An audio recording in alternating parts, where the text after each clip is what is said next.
নমস্কাৰ। ইতিমধ্যে আপোনালোকে গম পাইছে যি টেটৰ যি নিযুক্তি প্ৰক্ৰিয়া সেই নিযুক্তি প্ৰক্ৰিয়াৰ বৰ্তমানৰ যি মাৰ্কিং ছিষ্টেম সেই মাৰ্কিং ছিষ্টেম সলনি কৰা হৈছে। এটা বৃহৎ পৰিৱৰ্তন হৈছে টেটৰ নিযুক্তি প্ৰক্ৰিয়াত আজিৰ পৰা, আৰু যি আগন্তুক নিযুক্তি প্ৰক্ৰিয়া সেই নিযুক্তি প্ৰক্ৰিয়াত এই পৰিৱৰ্তনটোৰ প্ৰভাৱ পৰিব।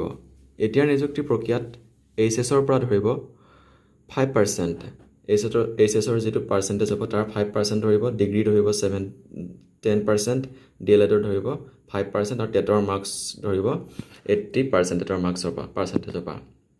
টেটৰ যিটো পাৰ্চেণ্টেজ তাক প্ৰাধান্য দিয়া হৈছে। ইয়াৰ ফলত যিসকল পুৰণা কেণ্ডিডেট আছিলে তেওঁলোকৰ যিসকলৰ টেটত মাৰ্কছ ভাল, যিসকলৰ একাডেমিক মাৰ্কছ বিশেষ ভাল নহয়, তেওঁলোকৰ বিশেষ লাভ হ'ব।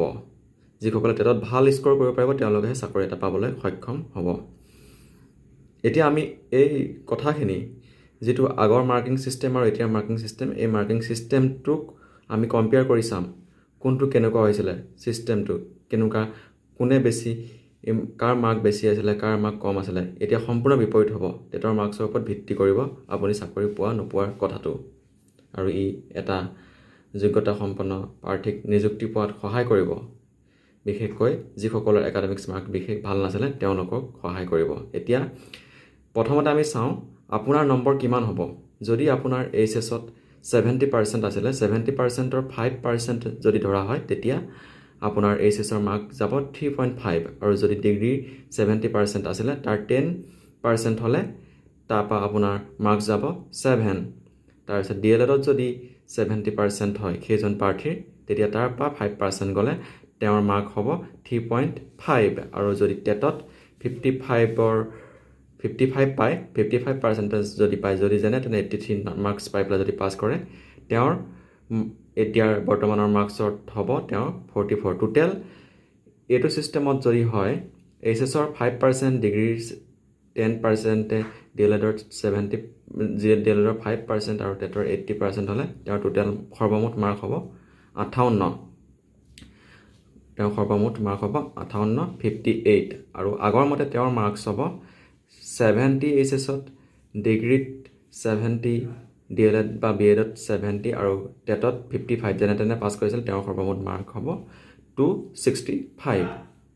আৰু এতিয়া আহিলোঁ আমি দ্বিতীয়জন প্ৰাৰ্থী যিজনৰ টেটত মাৰ্কছ বেছি আছিলে কিন্তু একাডেমিক্স মাৰ্কছ তেওঁৰ কম আছে।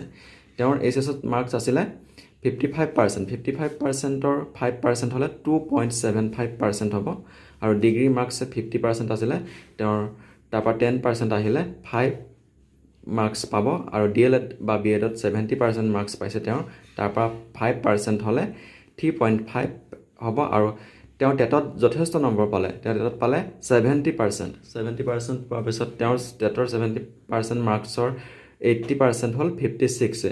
তেওঁৰ এতিয়াৰ মাৰ্কছ হ'ব বৰ্তমানৰ যিটো নতুন নিয়ম, সেই নতুন নিয়মত তেওঁৰ মাৰ্কছ হ'ব 67.25, আৰু আগৰ মতে তেওঁৰ মাৰ্কছ হ'ব 55 + 50 + 70 + 70 = 245। এতিয়া কথা হ'ল যিজনৰ একাডেমিক্স মাৰ্কছ ভাল আছিলে আৰু টেটত মাৰ্কছ কম আছিলে, তেওঁৰ বৰ্তমানৰ মতে তেওঁৰ মাৰ্কছ হৈছে 58, আৰু যিজনৰ একাডেমিক্স মাৰ্কছ ভাল নাছিলে কিন্তু টেটত মাৰ্কছ ভাল আছে, তেওঁৰ বৰ্তমানৰ মতে তেওঁৰ মাৰ্কছ হৈছে 67। টেটত মাৰ্কছ বেছি পোৱাৰ কাৰণে তেওঁ বেছি পাইছে। এতিয়া তুলনামূলকভাৱে যিজনে টেটত মাৰ্কছ বেছি পাইছে তেওঁ চাকৰিটো পাবলৈ সক্ষম হ'ব বৰ্তমানৰ সময়ত। কিন্তু আগৰ মতে যিজনৰ টেটত মাৰ্কছ কম আছিলে কিন্তু একাডেমিক্স মাৰ্কছ ভাল আছিলে, তেওঁৰ মাৰ্কছটো বেছি আছিলে। তেওঁৰ মাৰ্কছ আছিলে 265, আৰু আগৰ মতে যিজনৰ একাডেমিক্স মাৰ্কছ ভাল নাছিল কিন্তু টেটত বেছি আছিল, তেওঁৰ মাৰ্কছ আছিলে 245। এয়া হৈছে আগৰ যি মাৰ্কিং ছিষ্টেম, আগৰ মেৰিট লিষ্টৰ যিটো প্ৰক্ৰিয়া আৰু বৰ্তমানৰ মেৰিট লিষ্টৰ যি প্ৰক্ৰিয়া, সেই প্ৰক্ৰিয়াৰ মাজৰ পাৰ্থক্য। আপোনালোকে আপোনালোকৰ মাৰ্কছসমূহ এনেকৈ আপোনালোকে কেলকুলেশ্যন কৰি চাব, আৰু তেতিয়া আপোনালোকৰ মাৰ্কছটো কিমান হ'ব সেয়া আপোনালোকে ধৰিব পাৰিব। এতিয়া টেটৰ মাৰ্কছৰ ওপৰত গুৰুত্ব দিয়া হৈছে, সেয়েহে অনাগত দিনত আপোনালোকে CTET বা অসম টেটৰ পৰীক্ষা হ'লেও টেটৰ মাৰ্কছটো বঢ়াবলৈ চেষ্টা কৰক, তেতিয়া আপোনালোকে নিশ্চয় এটা চাকৰি পাবলৈ সক্ষম হ'ব। এয়া আছিলে আজি নতুন নিযুক্তি প্ৰক্ৰিয়াৰ যি প্ৰচেছ, যি নিযুক্তি প্ৰক্ৰিয়া, সেই প্ৰক্ৰিয়া সম্বন্ধে এটা ভিডিঅ'। আপোনালোকে নিজৰ মাৰ্কছসমূহ এতিয়া এই ভিডিঅ'টোৰ জৰিয়তে আপোনালোকে চেক কৰি ল'ব পাৰিব। এনেকুৱা ধৰণৰ ভিডিঅ'সমূহ আপোনালোকে পাই থাকিবলৈ আজি আমাৰ চেনেলটো ছাবস্ক্ৰাইব কৰি ল'ব আৰু এই ভিডিঅ'টো যদি ভাল লাগিছে আপোনালোকে যিমান পাৰে সকলোকে শ্বেয়াৰ কৰি দিয়ক যাতে সকলোৱে এনেদৰে নিজৰ মাৰ্কছসমূহ উলিয়াই ল'ব পাৰে। ধন্যবাদ।